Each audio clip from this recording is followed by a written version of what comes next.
Chers petits amis, voici un disque de longue durée tiré du film de Walt Disney. Je vais vous lire l'histoire de Winnie, l'ourson dans le vent, que vous pourrez suivre avec moi dans votre livre.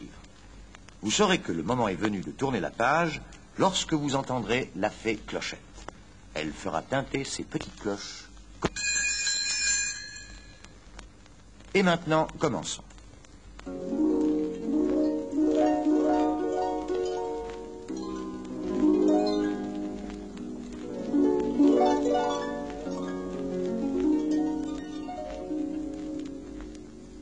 Winnie l'ourson est un petit ours en peluche qui vit dans une forêt enchantée et son nom est inscrit en lettres d'or au-dessus de sa porte. Il y a aussi, à côté de sa porte, une sonnette pour les visiteurs. Un jour où le vent souffle très fort, Winnie est assis à l'abri, l'air pensif. C'est alors que Grignotin, l'un de ses amis, jaillit de sa demeure souterraine. « Jour, Winnie !»« Quel vent !» dit Winnie, absorbé dans ses pensées, a mal entendu. « Comment? Vendredi?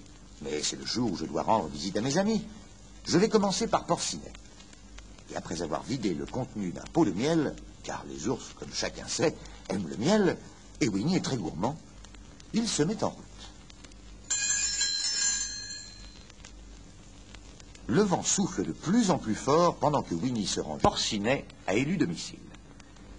Celui-ci est très occupé à balayer les feuilles mortes sur le pas de sa porte. Quel bon vent t'amène!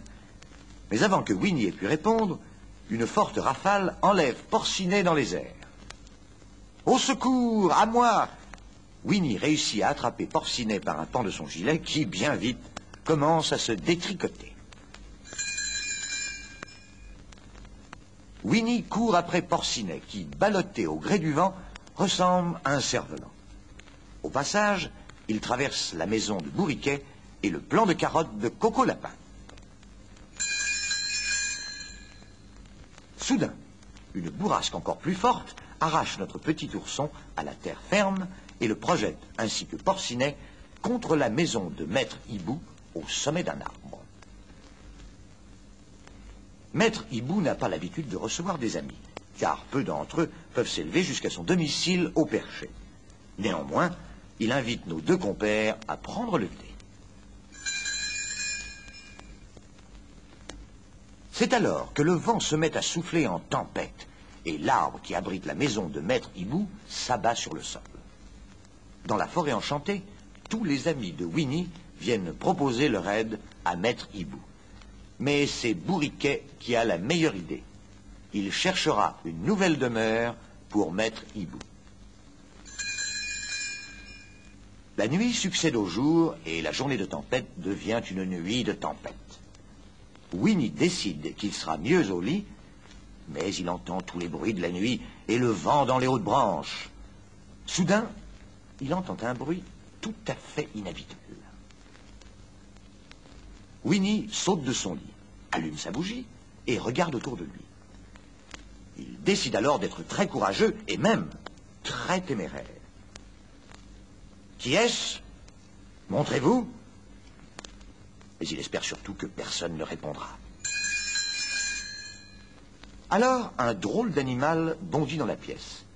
C'est une grosse bête de couleur fauve, avec des rayures et une queue en accordéon.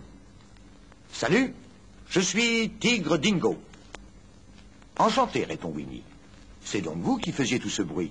Vous m'avez fait peur. »« Bien sûr que je vous ai fait peur. C'est ce que font tous les tigres. Auriez-vous quelque chose à manger? J'ai faim. J'ai du miel. Pouah, cette horrible chose gluante.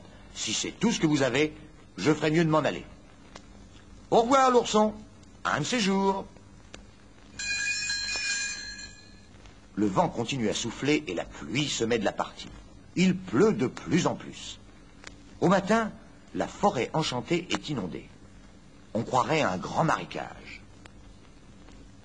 Winnie ne peut mettre tous ses pots de miel à l'abri. Aussi décide-t-il de manger tout le miel pour son petit déjeuner. Les pieds en l'air, la tête en bas, il lèche le fond du dernier pot, lorsque la marée emporte notre glouton hors de chez lui. Chez Porcinet, la situation n'est pas plus brillante. L'eau entre par la fenêtre. Aussi, Porcinet rédige-t-il un SOS, au secours, signé Porcinet, qu'il enferme dans une bouteille. Porté par les flots, la bouteille disparaît rapidement. Jean-Christophe n'a pas tous ses ennuis. Il vit sur une colline que l'eau ne peut inonder. C'est là que tout le monde se rassemble. Grand Gourou et Petit Gourou arrivent dans un baquet. C'est Tigre Dingo qui rame. Maître Hibou, Coco Lapin et Bourriquet sont là également. C'est Petit Gourou qui, le premier, découvre la bouteille contenant le message de Porcinet. Maître Hibou s'envole afin de lui porter secours. En volant, il aperçoit deux objets flottant sur l'eau. C'est Porcinet, debout sur une chaise, et Winnie, les pieds en l'air et la tête au fond de son pot de miel. Le courant emporte nos deux naufragés jusqu'à Jean-Christophe et ses petits amis. Bravo Winnie, tu as sauvé la vie de Porcinet. Tu es un héros. Ah oui, interroge Winnie. Assurément, et dès que l'eau aura baissé, nous célébrerons cela par un banquet.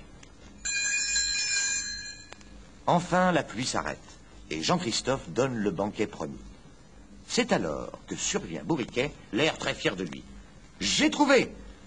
Trouvé quoi? Une nouvelle maison pour Maître Hibou. Venez. Notre joyeux petit monde suit Bourriquet à travers bois et arrive à la maison de Porcinet. Elle est belle, n'est-ce pas?